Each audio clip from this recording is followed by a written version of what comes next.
Good afternoon, everybody. My name is Rai Ricomas, and this is Just Kicking It. It's your World Cup recap. If for some reason you weren't able to look at the game or find out what happened, this is the place where you can find out all the action that went down today. Today, of course, was the opening day of the World Cup. Saudi Arabia took on hosts Russia, and it was a phenomenal start to the World Cup. Lots of goals, 5 actually. And unfortunately for the Saudis, all 5 went to Russia. So what happened is that the game ended 5-0 in Russia's favor. Yuri Gazinski, he scored in the 12th minute. Denis Cheryshev in the 43rd. He came back again in the 90th and scored as well. Artem Zuba, he scored in the 71st, and Alexander Golovin scored in the dying stages of the match in 90 plus 4 minutes. Cheryshev became the very first substitute to score in an opening match of a World Cup, and after him, Zuba was actually a substitute as well, so he became the second person to score, a second sub to score in an opening match of a World Cup. So they just smashed some records there. It's a very specific stat. I know it's a really specific stat, but it's a stat worth mentioning. Talking about stats, this game was all Russia. Saudi Arabia had the majority of the percentage, yes. They actually went in with 60+% of the ball. And it just goes to show that having the ball doesn't really mean much if you don't do the right things with it. Russia, with the 30-odd% that they had, did the right things. They scored, and at the end of the day, and the end of the 90 minutes, goals are what matters in football, and it gives them 3 points today.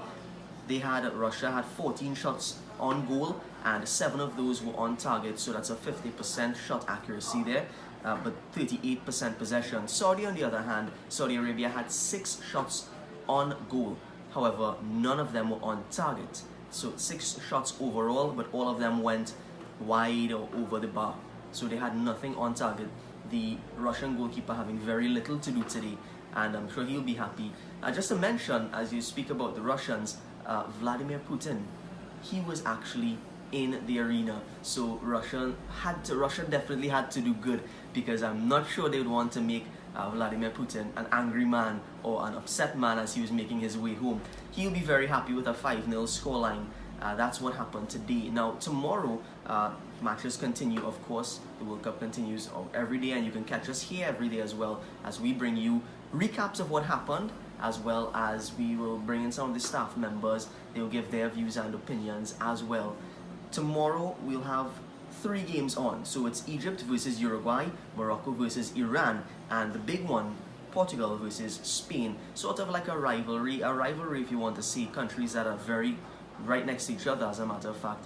And these two will be playing. Spain, they will be one to keep an eye on, because you know they had some issues with their coach, their head coach being sacked because he took a job at Real Madrid, didn't tell anybody, and Spain, their football federation, found out via the news and the media that this guy took a job at Real Madrid, or agreed to a job there, and they said, you know, that's not something that we're cool with, you need to leave. What they've done is that they've now appointed Fernando Hierro. Fernando Hierro is a former Real Madrid player from 89 to I think 2003. He played with Real Madrid, and he was a vital component of their defenses.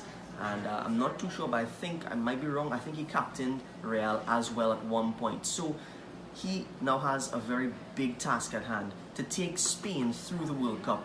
Personally, that's my favorite team. I'm not too sure whether, with all that has happened, if they will be in the frame of mind that they need to be in to go on to win the tournament. Persons have spoken about their favorites being Argentina, some say Germany. Some are even backing the underdogs like the Iceland and Russia. Russia starting off very well today, although Saudi Arabia has had this history of coming to the World Cup and being beaten pretty badly. It's happened before. So let us know in the comments, who are you supporting for this World Cup? Who do you think are going to be in the finals? And as a matter of fact, it's early days, but tell us, what do you think that final match, the scoreline, is going to be? Is it going to be 3-0? Is it going to be an even bigger margin? Or is it going to be close? Is it going to be separated by just 1 goal? You can tell us in the comments. Let us know who you're supporting. Let us know what do you think is going to happen in the final. But for now, that's a wrap for Just Kicking It. You can join us with 103 FM. We'll be using this Facebook Live to bring you Just Kicking It after the match days of this World Cup, straight down until the finals and until this tournament comes to a close. But for now, my name is Rai Ricomas, saying thank you very much for joining us.